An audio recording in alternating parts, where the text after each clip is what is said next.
particular in this whole little spot is POWERLINE 10 that we're really trying to make a little death trap for.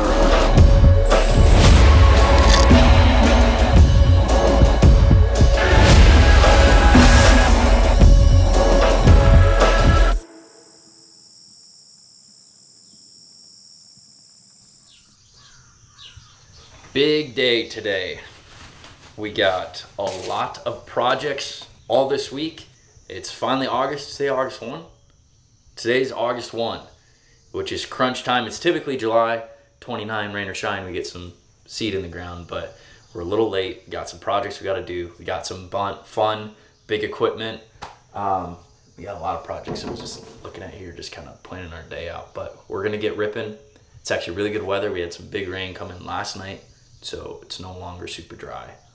But we're gonna get after it today with one really big project. So it's actually really nice because this got in just last year, but you know, big bedding, this is where we've done a bunch of TSI stuff, and then we got big food over here. And they just conjoin. A lot of deer go like this and this and this, but they just go all sorts of ways all throughout here. So what we're gonna do is we're gonna get in here and make all these little trees right here, nice big, probably actually a half-acre food plot.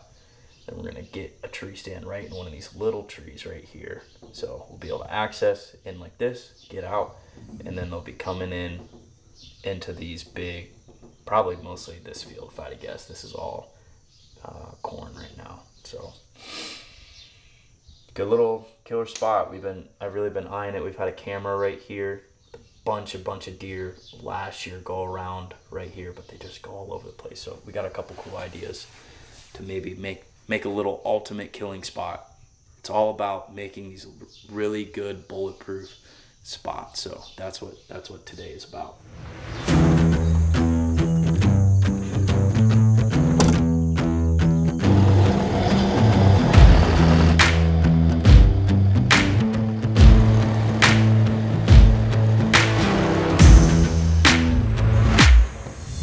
Made it to our little project for the day. It's I don't know what we're gonna call this spot quite yet. I guess we'll probably come up with the name of it as we build it, but we've had the spot down low here, just a good little clover spot.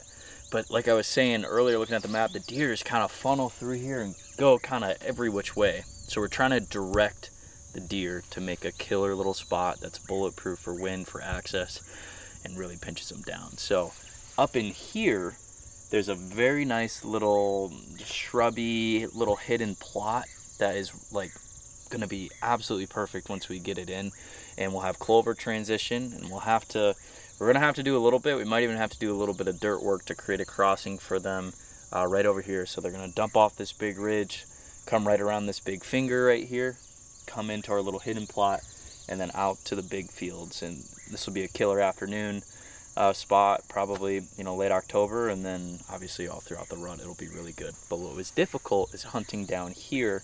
The wind was swirling, never really could get a great wind. You were always getting busted by something because we had to sit on that side. But by just slightly shifting over here, we got a fantastic west wind, northwest wind, and you could almost maybe get away with the west-southwest wind. Accessing is fantastic. So we're shifting the movement a little bit over here. Little tiny adjustments, little tiny movements to shift deer to help better us for access, for wind, for movement. We'll put in, we're not quite sure what we're gonna plan in here. We were just talking about that. We might do a variation of stuff, but we'll do that. We might do a water hole. We might do a licking branch post.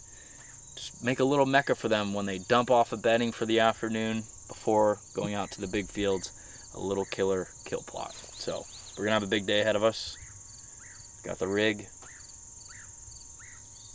Austin's excited. Just first time behind the camera for you, Chris. Oh yeah, first time. I just feel giddy. I'm like excited. A little schoolgirl back here. It's gonna be a good day. These are fun projects.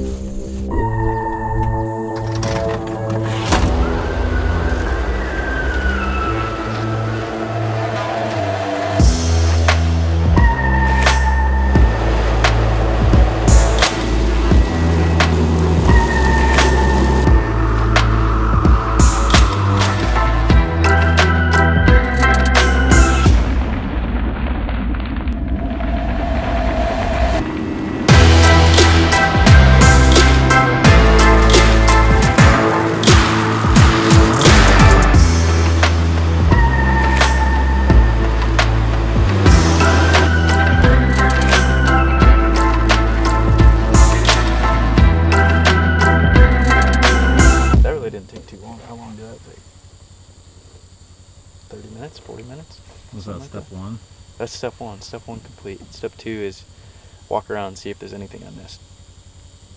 Burger to walk out.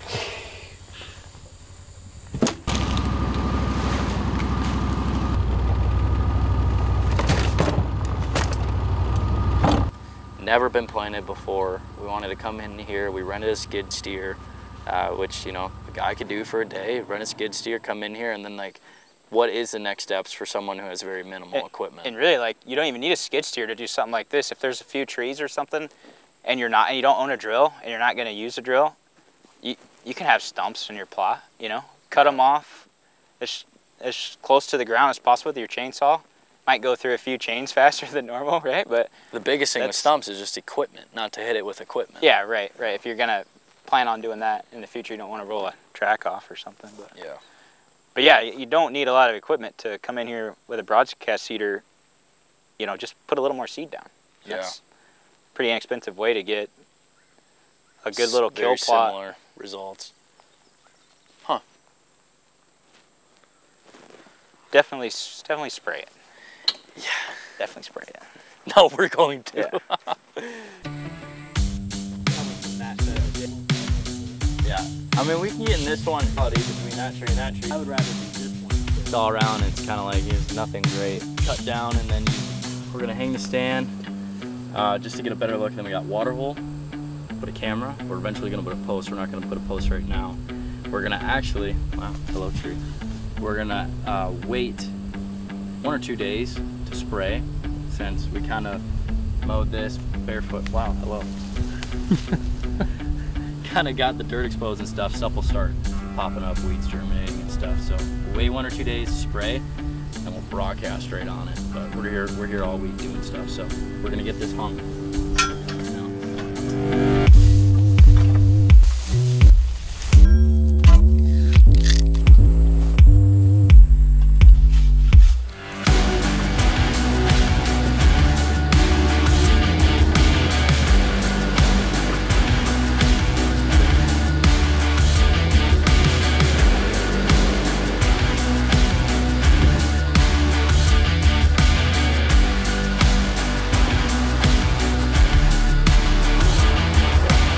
Coming together slowly but surely. Water hole is almost in. These little ones are kind of difficult to get just right. But the tree stands good. We debated about the tree a little bit, but the tree stands good. And I don't know if we talked about this a little bit, but one deer in particular in this whole little spot is POWERLINE 10 that we're really trying to make a little death trap for. He was on this route off of this ridge to this food non-stop last year, and we actually found one of his sheds right up here and then one of his sheds right on this ridge, so he was just back and forth. So now we got this little death row corridor, I guess we're calling it. Water hole, we'll put in a post. We're gonna put in some winter greens, I think here. I'm not quite sure, we haven't decided on it yet. It's coming together, slowly but surely.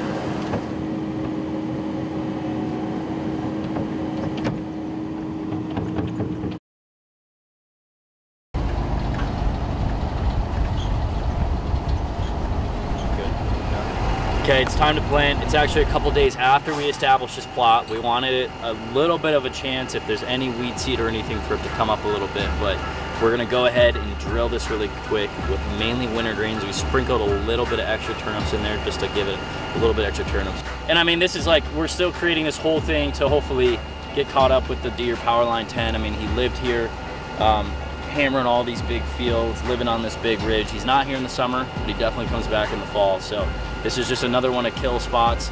Middle ditch also is a good kill spot for him, but this especially. So we're trying to make this, you know, good long lasting with winter greens, that it'll go late into the season in case we're out here chasing him late. This will still be a really good spot. So it'd be awesome if he got on camera here before we got to get this episode out. That'd be pretty wild, but we haven't seen him yet this year, but he'll be back. But we'll get this drilled, sprayed, and that's it. We're ready to go. That's all. Drones in the air.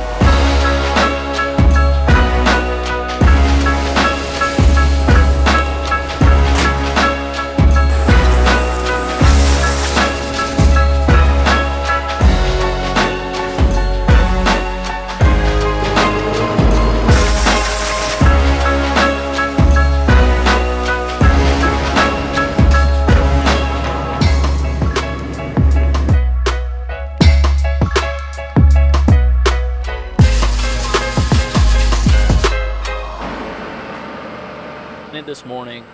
Paul came and ran over here and he actually sprayed this entire food plot Roundup. So we're done there.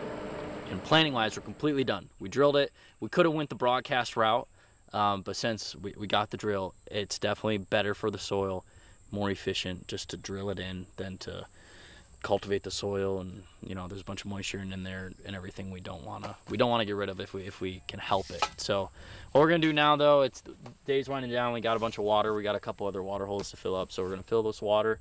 We actually got a really nice tree we left to put a camera on, so we should be able to get trail camera, water, and then eventually we'll have a post probably right here, and then we got our tree stand right in that tree. That's what we're gonna do, winding down, start to finish food plot. It's amazing what a little bit of work. I mean, you know, we got some big equipment. However, we rented the skid steer. You can rent a skid steer for a day, and you can do a lot of this just by broadcasting with hand tools and stuff. But busting out a plot, doing it first, you need some sort of mower, you need some sort of equipment really to get it down, and unless you spray it from the very beginning, which you can spray it like May 1, June 1, July 1, and then plant end of July, and that really does keep it down too. But we're gonna get this filled up. We actually saw some deer in here already this morning. They were checking out all the chaos, so we'll get this filled up. Rock and roll.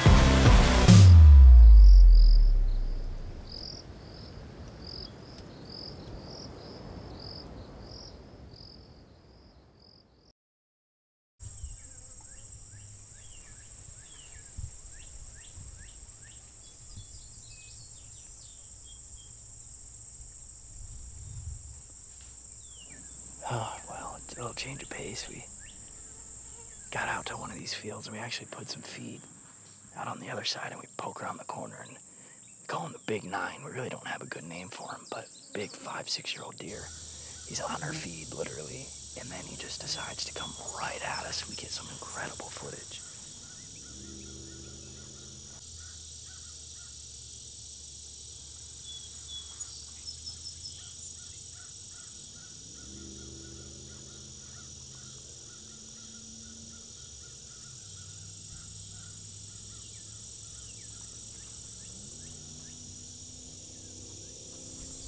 That was pretty epic.